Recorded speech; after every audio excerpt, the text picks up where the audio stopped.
Any health-related information on the following show provides general information only. Content presented on any show by any host or guest should not be substituted for a doctor's advice. Always consult your physician before beginning any new diet, exercise, or treatment program.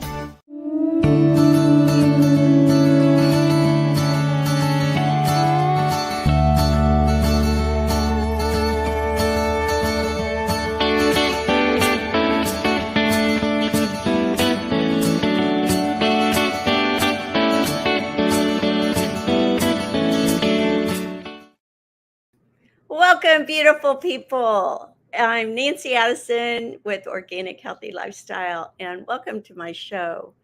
And I always start off my show with a spiritual note and a prayer. And if you join me in whichever way you'd like, I'm going to start today with a reading with a quote from Dee Wallace.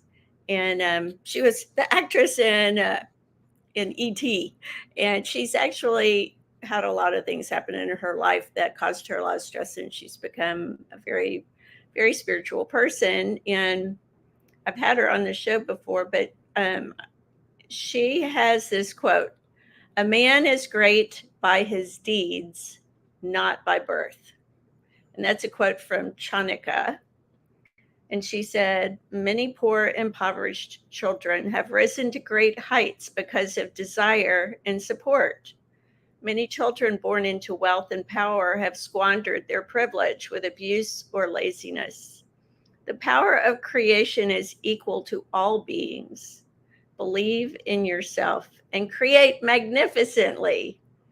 I thought that was really a beautiful thought that she had. And so I thought that was appropriate for our show today. And I'm just going to start off with a short prayer. And I just ask you to join me in whichever fashion you would like. But I just ask our divine creator to please fill our hearts with love, wisdom, and understanding, to help us feel at peace with you always, and know that we are magnificent beings and we should be responsible and treat ourselves as such.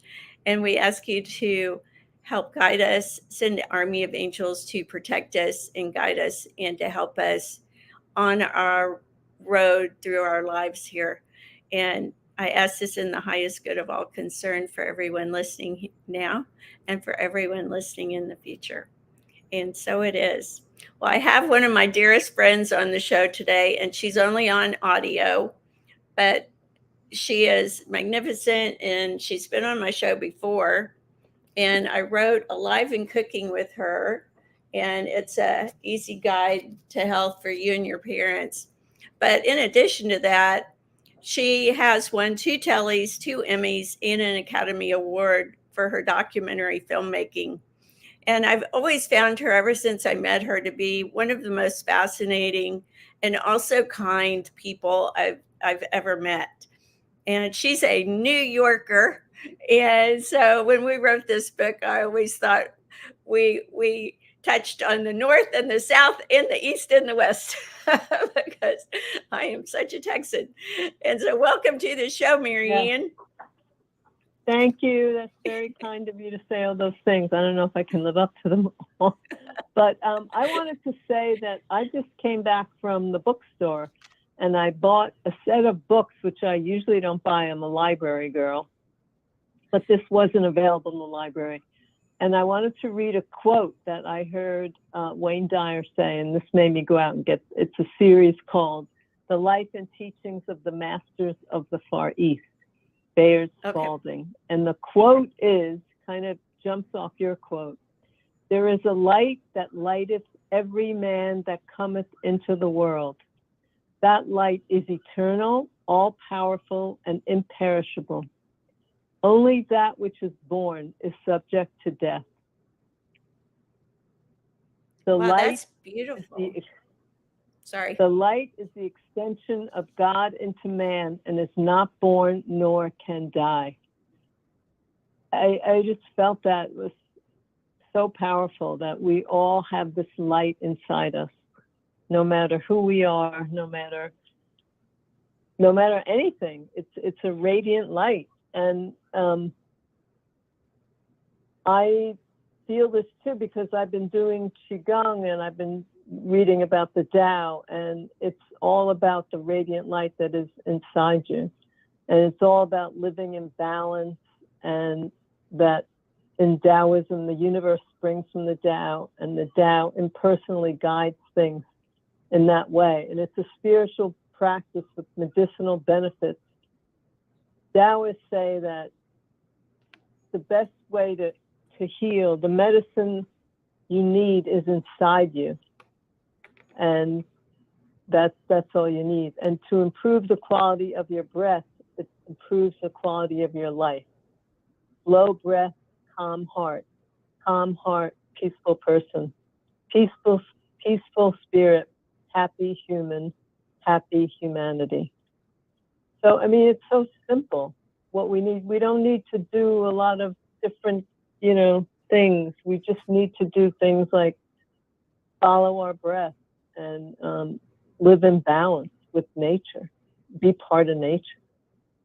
And I've been thinking about that a lot, that Taoism is a way of life focused on aligning oneself with the natural way of cosmos, simplicity, patience, and compassion. Going with the flow, they say, when nothing is done, nothing is left undone. Letting go. If you realize that all things change, there is nothing you would hold on to. Anyway, I just wanted to start out with saying that it's really been very deep to go into the Tao. I mean, I don't know much at all. I'm just a beginner, but it's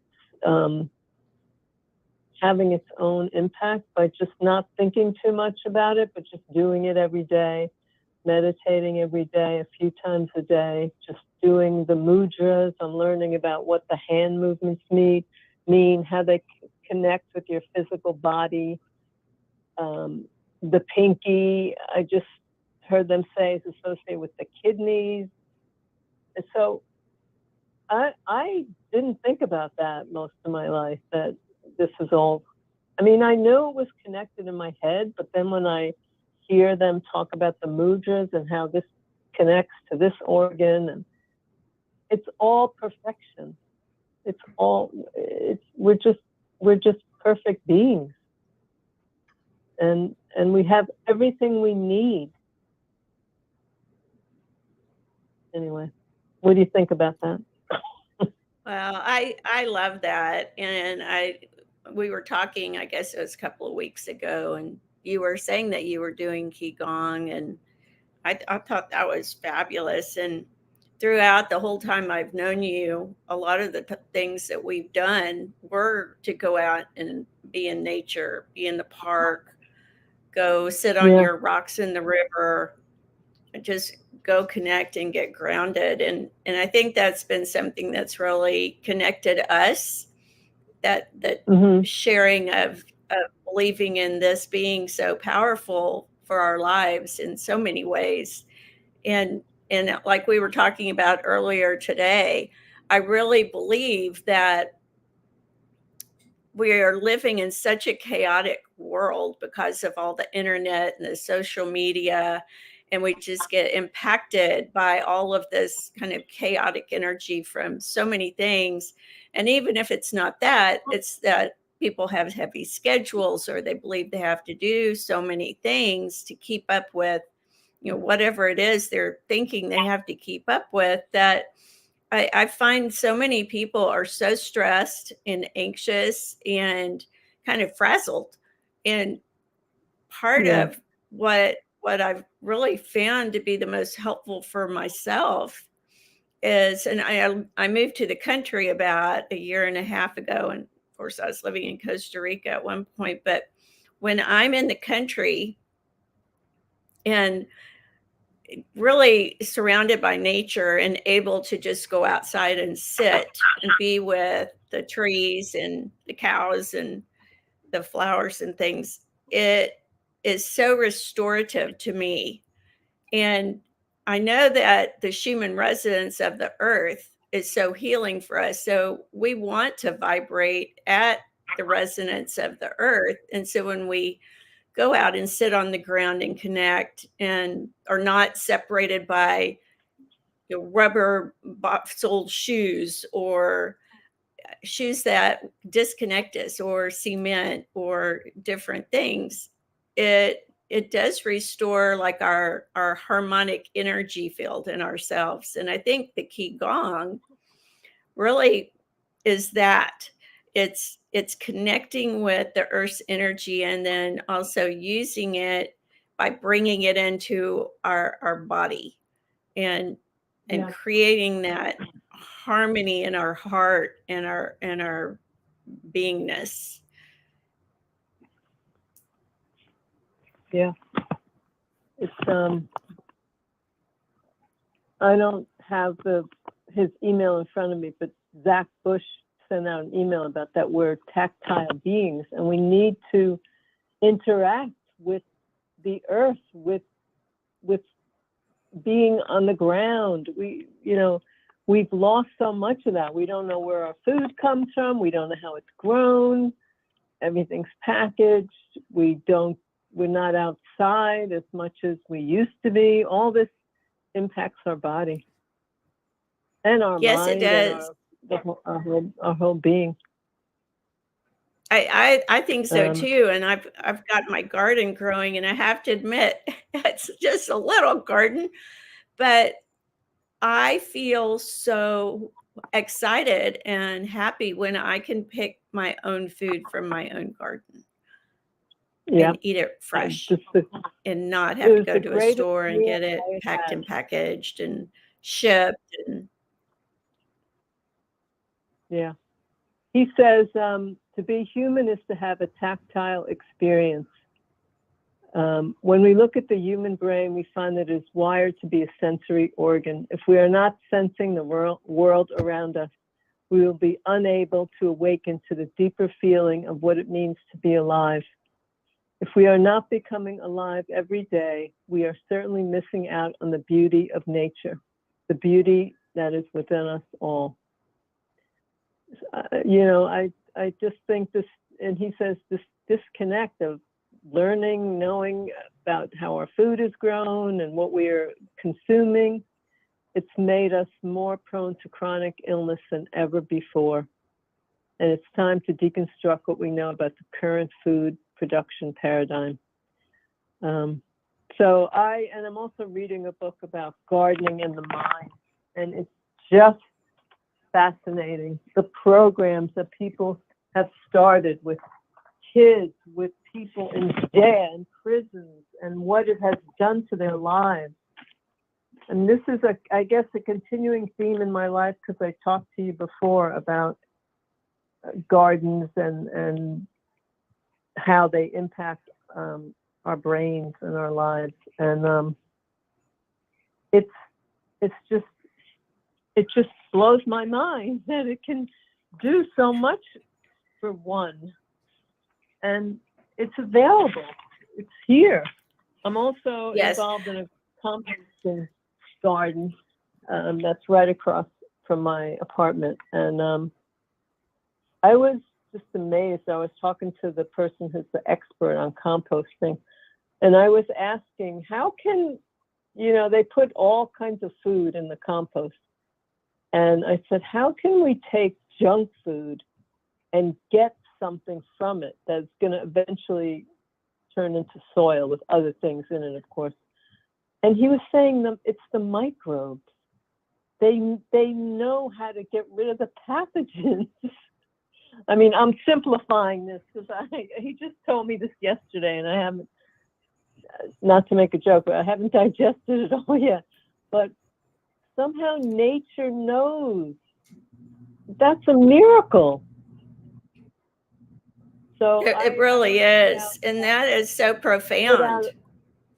Truly. Yes, that everybody can most likely find a place to compost. And I know people complain about it smells or whatever. I freeze all my compost so there's no smell, nothing. And it would do so much. It would improve soil health. It would reduce greenhouse gas emissions. It would recycle nutrients. It mitigates the impact of droughts.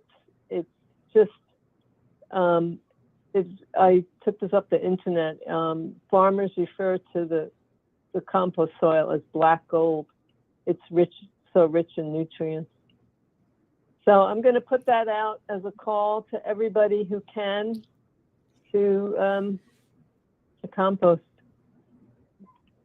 And you'll be doing so much. Because people say, well, what can I do? I'm just one person. But this is something you can do.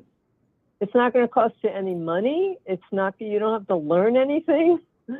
You just take your food waste, and there's so much of that, and you just put it in the freezer if you don't want to put it in something else, and then take it to the compost garden, and they'll take care of it. These are people very dedicated to composting, and it makes me feel good. And I have a friend, she does it too. She says it's the one thing that she makes sure she does besides anything else. Anyway, I think that is great advice, and I truly believe in that myself. And it's funny, I learned about this kind of thing from a blind lady that when I was volunteering at the Lighthouse for the Blind, and she was from Ghana, and I would go over to her house and help her clean and help take care of her and take her some groceries. And I'd take my kids with me, and I always saw her food waste, even though she was blind and she was very elderly. She would put some of her like raw eggshells and things in her plants around her apartment because they made her plants healthier. And she didn't have a whole lot of money, but her plants always looked really great. And so I literally started composting then. When my kids were very small, like 2 or 3 years old, and I was just learning about nutrition at the time, really just delving in.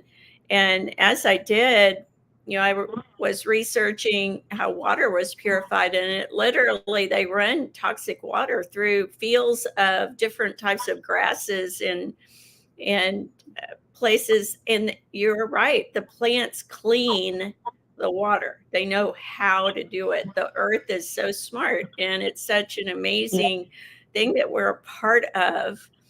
And we've gotten a bit disconnected from that, I believe, because of all the modern technology and the cell phones and the Wi-Fi and the computers, that some of us have lost a little bit of touch with that. But I think there's more and more of us getting back to that and realizing that it is a really healthy way to go, and it's very calming.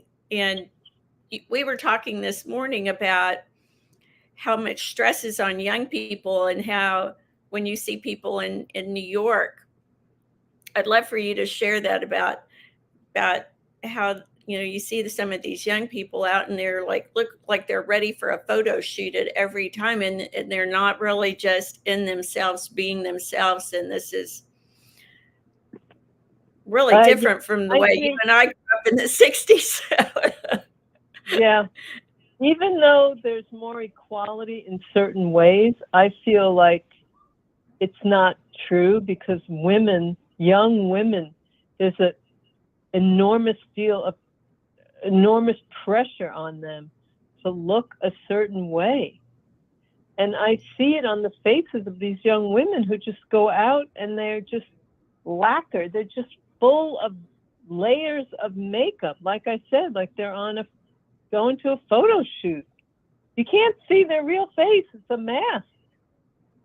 And I'm not, judging them for that. I'm saying that I just think there's so much pressure to look a certain way, and not to have your natural looks be appealing to other people. And it just makes me sad. I shouldn't say it makes me sad, but it does make me sad. I realize that you are not judging anyone, and it makes me sad too, because I've had a lot of pressure. I grew up in Dallas with very high society people. I know because you've been there and you've seen it. But many times I'll go back to Dallas and people are like, you need to dye your hair. You need to have your Oh, eyebrows tattooed. You need to get your oh eyelashes my done. goodness. You need to get, Uh, breast augmentation. You need to get a facelift. I mean, people always have all uh, these suggestions for me, but much to their dismay, that's not me. And I yeah, have never been able to aspire to something that I'm really not. It doesn't feel right in my heart. And yeah, so I feel much more comfortable being who I am naturally. And when this whole COVID thing started and people weren't able to go to do the beauty salon, I had friends freaking out because they couldn't get their hair dyed and stuff. And I was so glad I wasn't a slave to yeah. that kind of thing. And Mhm. it really was kind of refreshing that I wasn't, and I felt really good about it. And being 68, it it can be different and a little bit more challenging sometimes when I look in the mirror or something, and I don't look the same as I did 10 or 20 years Yeah, ago. But yeah. I also have, I Aging, think, aging is a challenge.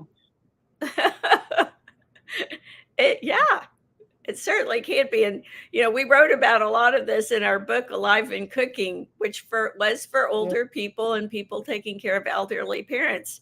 It's a different paradigm, but also I have been counseling an awful lot of young mothers lately who have children who are stressed out and overexerted and they're overscheduled and they're getting sick and having anxiety and hives and different types of health situations that really result in anxiousness. And I think many of us need to just kind of take a step back. I know I have to consciously remind myself to do this all the time, that when I wake up, I have a real set program in the morning where I get up and I have a very quiet regimen where I do my meditation and I do my intention setting.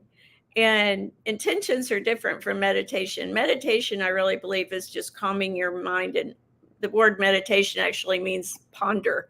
And I think that's what we've hmm, gotten away from.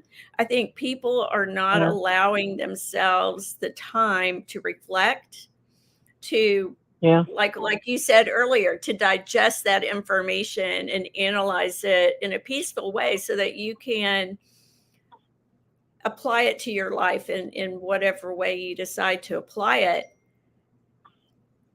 And do you yeah. have a certain thing that you do in the morning that helps you kind of set the Yes. tone for your day? Now I get up, and it's not always immediately jumping out of bed and doing the Qigong and meditation, but I do it. And I try to do it. Well, I shouldn't say I try. I do it a few times a day. I don't always do it 3 times a day, which is what the Tao teacher recommends. He says, if you do this 3 times a day, you will recover from whatever ailment you have much faster than if you went for acupuncture a couple times a week or to the chiropractor or whatever, because we have everything we need inside to heal everything. And our chi, we have it's the life force. And if we pay attention and if we do these spiritual practices and the exercises, and it's very simple. You can go online and see all kinds of demonstrations, but there's something called shaking where you just kind of jump up and down for 5 or 10 minutes. And then some of the other things are also, it's all simple. I would say my biggest challenge is rushing through it. I feel like I need to slow down. And I would say that's good advice for all of us. We all need to slow down.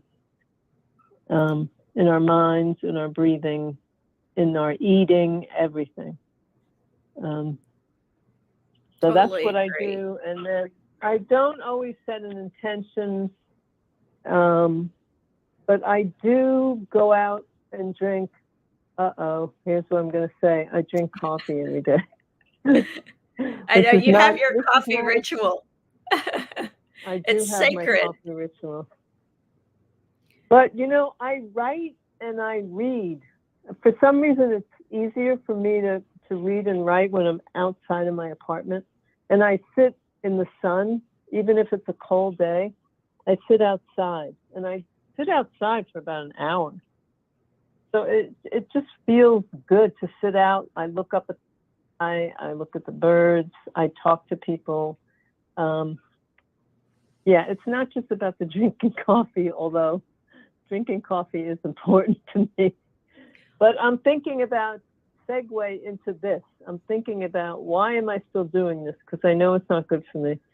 My friend told me, a doctor that she knows said, there are no free lunches, that everything counts.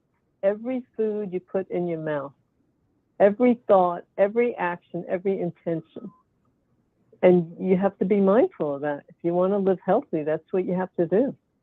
So I'm doing my best. Maryann, on your behalf, you don't add a lot of syrupy sugars to your coffee either. No, I don't. And I think that is one of the drawbacks of people having things like that is it's the additives they add to it.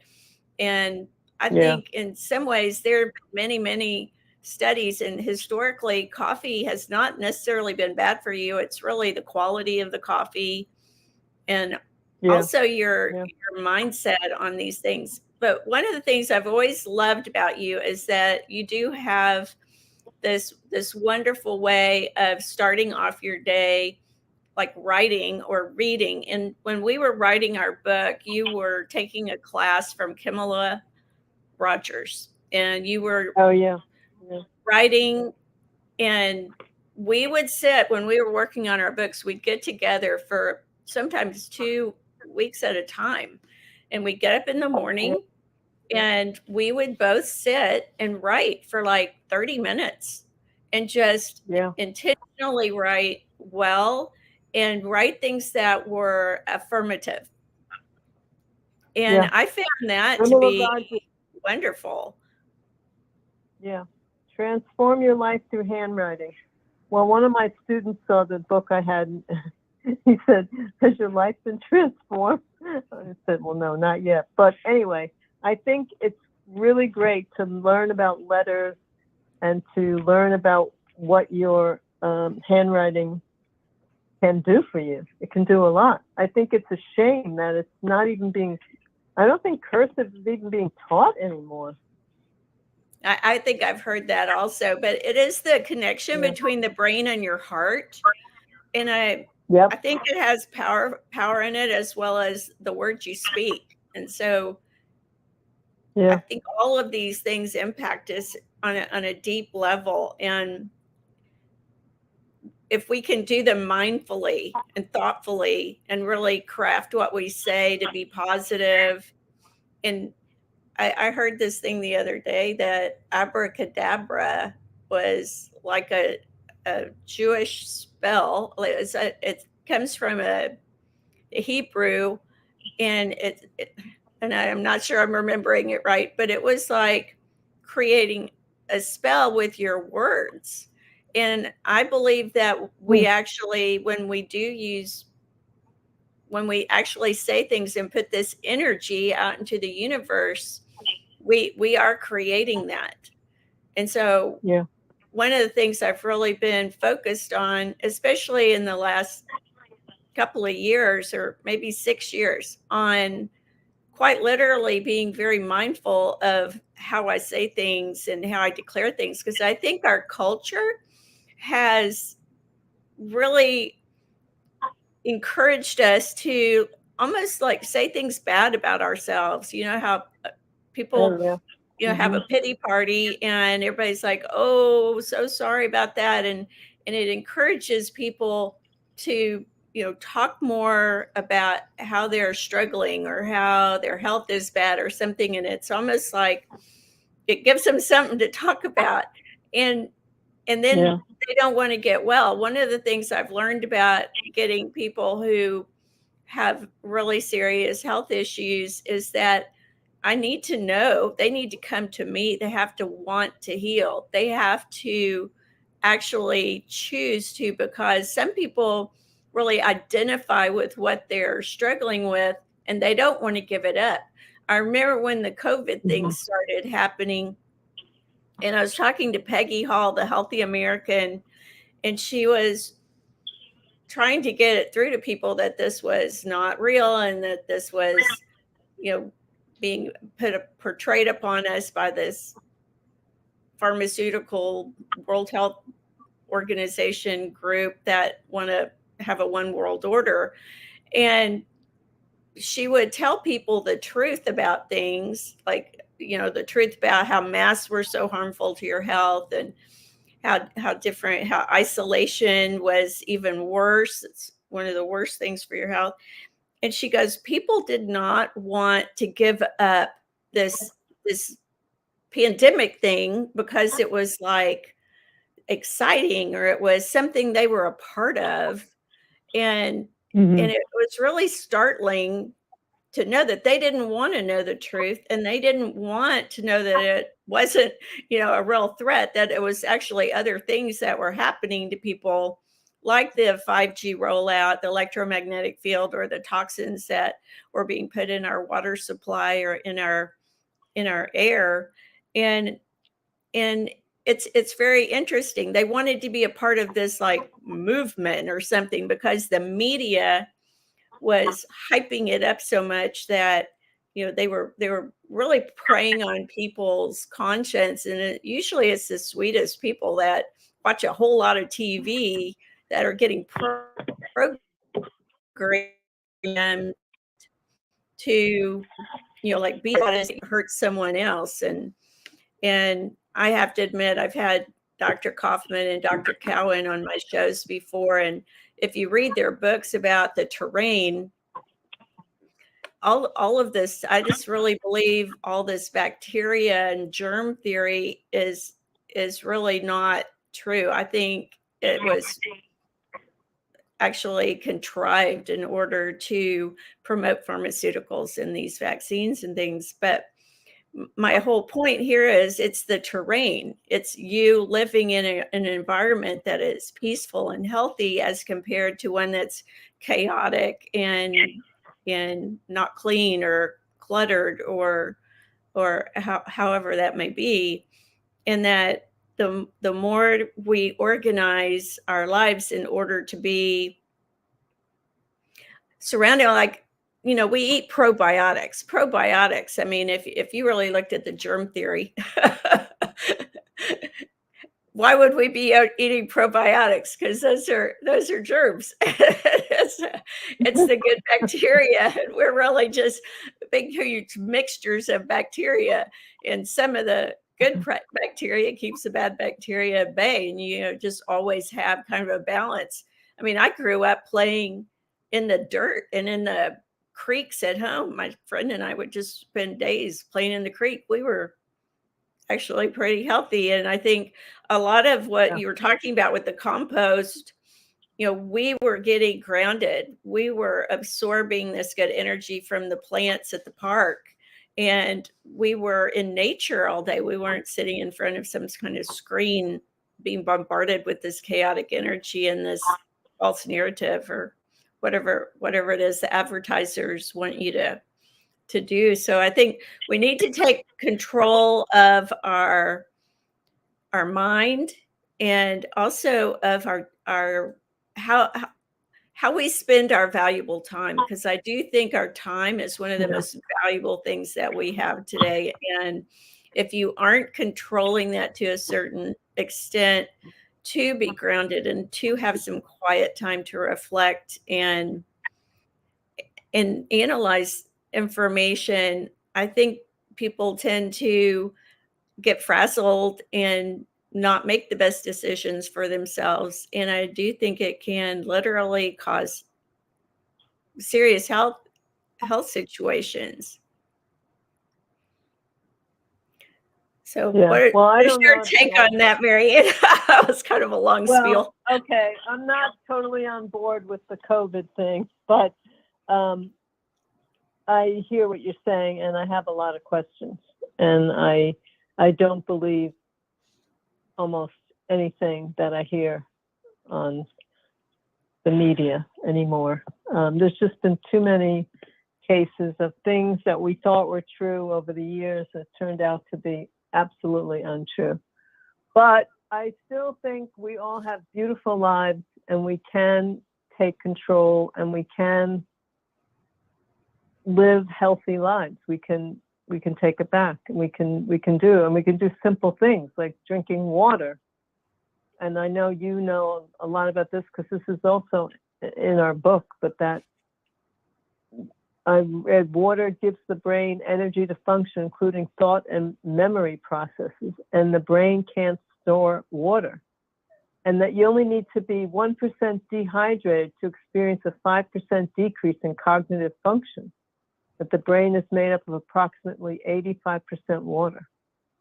And I think this is really important. People need to just do simple. I know there's a lot coming at us, like do this, do that, take that vitamin, take that supplement, eat this food, don't eat this kind of diet, eat that. But if we just do simple things like meditation, some exercise, and drink water, that would be a huge improvement in our lives.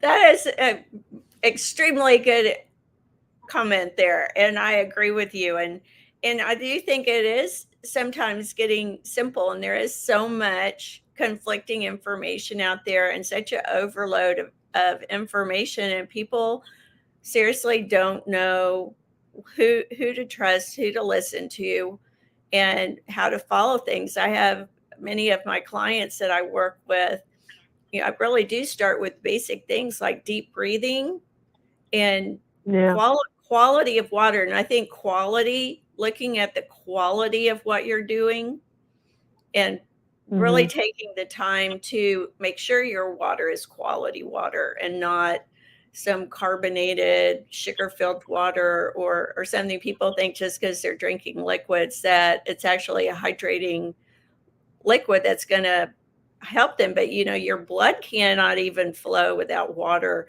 And so many people are having blood clot problems and blood problems today. I think water is an absolute key here. But if people are drinking tap water that has chlorine and fluoride and antibiotics and glyphosate herbicides in it, I don't believe that you can be healthy drinking that kind of water. And I think there are very simple water filters you can get, like the Zero water filter, and purify your water and then remineralize it, because the water needs minerals in it. The word electrolyte, I know a lot of y'all have heard that.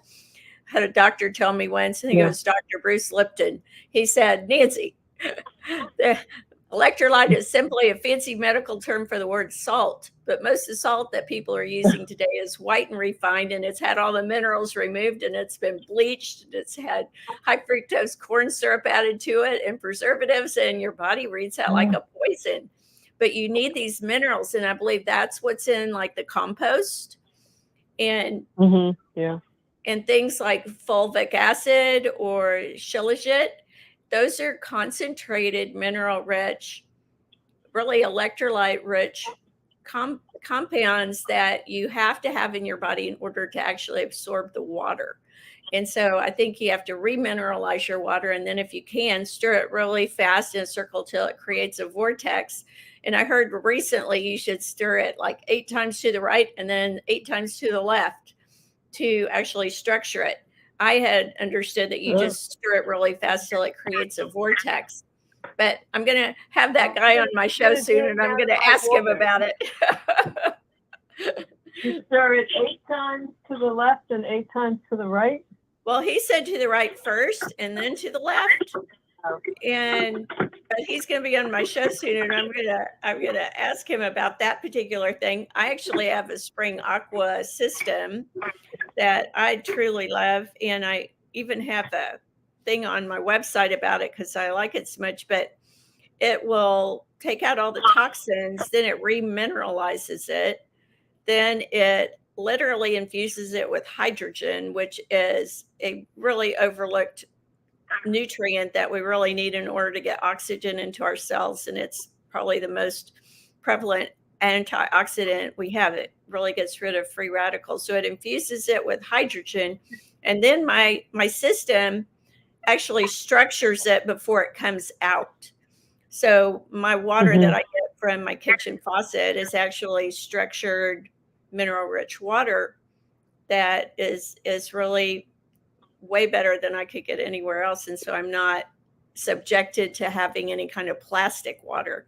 And if anybody wants to know about that, you can please just contact me, and I'll give you Kenny Lou's information, and you can call him because he wants to make sure you get the right filter for your area, and he can analyze where you are in the world and make sure you get the right process that will clean your water the best. And I do think water is a really important part. Yeah. Here's the challenge with water filter. I got a water filter. I had reverse osmosis for years, but I didn't like it. It was just wasting water. And then I got another one. The chiropractor recommended it. And after I used it, it was very difficult to change the filter. And I guess I didn't change it soon enough. And my friend who's a chiropractor, when she adjusted me, she said, there's something going on. There's some bacteria or something in your system. And she tested me for the water, and she said, it's your water filter. So I got rid of it. And now, and she said, just get a Brita. And I know that's not a good water filter, but I got it because I can't afford a $2,000. She has a $2,000 water filter. Well, a zero water filter is about the same price as a Brita, but it's much more effective. And so I'd recommend that. Zero? A zero, Zero. You can get them for about $40 or $50 online or at local stores. Like Target, Bed Bath & Beyond, places like that. But Maryann, I hate to tell you this, but our time is up. We have like oh my goodness, 1 minute. And so, would you like to share a parting thought with our listeners before we have to sign off? I'm gonna be annoying thing about compost, everyone. Drink your water and just have a beautiful life, because we're here in paradise. Thank you. And I'm going to get you to join me again because this show went way too fast. Okay. Thank you, Nancy. All right. It's great being with you. Bye, everybody. Bye. Thanks so much. Thanks for joining us. And I'm Nancy Addison, your host. My website's organichealthylife.com. And I love y'all all so much. And I thank you for sharing your valuable time with me. And I believe that how we do anything is how we do everything. So as you go through your life and you connect with those around you, just remember to add that main ingredient. And that main ingredient is always love.